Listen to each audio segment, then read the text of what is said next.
Bienvenue dans le premier Flash Info de cette semaine sur RTI 1. Joséphine Ouattara-Yéné, élue par acclamation à la présidence du Rassemblement des femmes républicaines RFR. Elle devient ainsi la 3e présidente de l'histoire du RFR après Kandia Camara et Aya Virginie. La journée du patrimoine audiovisuel est célébrée dans le monde ce 27 octobre. La Côte d'Ivoire met l'accent sur l'archivage audiovisuel face au passage au numérique et jusqu'au 29 octobre prochain, Abidjan et Bouaké vont servir de cadre de réflexion face à ce thème d'actualité. Le reportage est signé Franck Quadio. Une journée pour célébrer la mémoire collective traduite par l'archivage audiovisuel. Le besoin est manifesté en réalité depuis 2005 par l'UNESCO, mais un problème de fond, toutefois, celui de la conservation des archives, témoignage de la vie d'une nation. Aussi, devrions-nous accorder un grand intérêt aux archives audiovisuelles dont la fragilité a été mise en évidence par l'UNESCO. Cette précarité est liée à la fois à des facteurs naturels comme les inondations et les incendies, mais également à des actes perpétrés par les hommes comme les pillages et les conflits. À l'occasion donc de la 8e journée mondiale du patrimoine audiovisuel, un défi en guise de thème, l'archivage audiovisuel face au passage au numérique.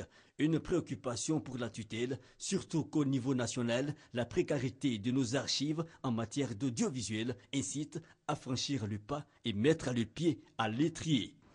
S'agissant de la situation des archives audiovisuelles en Côte d'Ivoire, elle n'est pas reluisante, en raison des désastres qu'elles ont subis au cours de la décennie écoulée.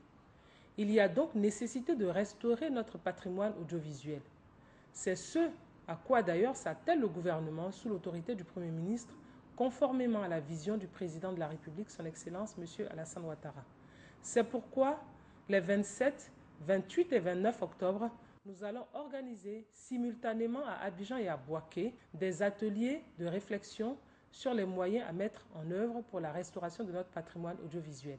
Bouaké et Abidjan aux couleurs des archives audiovisuelles, le 27 octobre, rendez-vous annuel consacré au patrimoine audiovisuel dans le monde. Le virus Ebola a tué près de 5000 personnes dans le monde selon le dernier bilan de l'OMS. Le Libéria demeure le pays le plus affecté par l'épidémie, mais l'inquiétude commence à prendre le dessus à Kayes au Mali, où une petite fille de 2 ans, le seul cas détecté, a succombé à la maladie. Et la seule lueur d'espoir, l'Organisation mondiale de la santé espère tester des vaccins contre Ebola dès décembre prochain. L'objectif est de livrer des centaines de milliers de doses d'ici à la mi-2015. En Afrique de l'Ouest. Et la Côte d'Ivoire, qui n'a recensé aucun cas de fièvre Ebola, met l'accent sur la prévention. Le district autonome d'Abidjan lance une campagne de sensibilisation dans les 93 villages et hameaux sous sa tutelle. Nous Sangaré, Grace Kando. Les populations de Yopougon-Kouté, Adiopo-Doumé, Songon-Agban et Songon-Akie ont été formées sur les symptômes de la maladie à virus Ebola et les mesures de prévention à adopter. Le lavage des mains, chacun, si c'est chaud là, moi je dois utiliser, si je mets ma main dedans, je dois être le seul. Toi tu dois avoir ton seau. Or c'est pas possible au village. Donc quand il y a un combo comme ça là, où il y a l'eau, nous tous on doit laver les mains, on est 4, 5 à la maison, on doit avoir un copeau à côté, gobelet à côté. Après on mouille ma main, pour ne pas que je mette ma main dedans. Je peux être contaminé. Si je sais quitter l'autre, c'est pas bon. Moi je mouille ma main. Quand j'ai fini de mouiller ma main, toute la main là, vous avez vu, j'ai mouillé. Je prends savon là, si c'est savon dur, je prends, comme ici c'est savon de l'eau, savon liquide, je mets dans ma paume comme ça. C'est dans la main gauche j'ai mis le savon. On est comme ça, on prend la main droite, comme de la main droite, on met dans la main gauche. On fait ensemble, on frotte sérieusement. Cette campagne de sensibilisation va s'étendre dans les différents villages et hameaux du district d'Abidjan.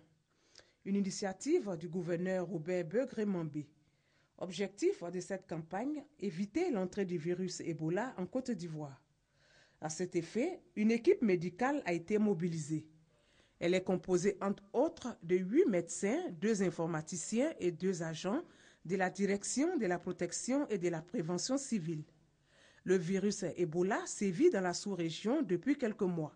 Près de 5000 personnes en sont décédées selon l'Organisation mondiale de la santé OMS. En Côte d'Ivoire, aucun cas d'Ebola n'a été déclaré. Dilma Rousseff, réélue à la tête du Brésil après le second tour des présidentielles d'hier dimanche. Elle l'emporte face à Aécio Neves avec un score de 51,64% des voix. Une victoire très serrée qui devrait d'ailleurs la conduire à engager d'importantes réformes sociales. Le footballeur sud-africain Senzo Meyiwa, capitaine de la sélection nationale, a été tué par balle hier dimanche. Les circonstances exactes du décès ne sont pas encore connues, mais il s'agirait d'une fusillade à son domicile dans un township à 20 km au sud de Johannesburg. Et voilà pour ce Flash Info. Je vous retrouve à 13h pour le journal sur RTI1.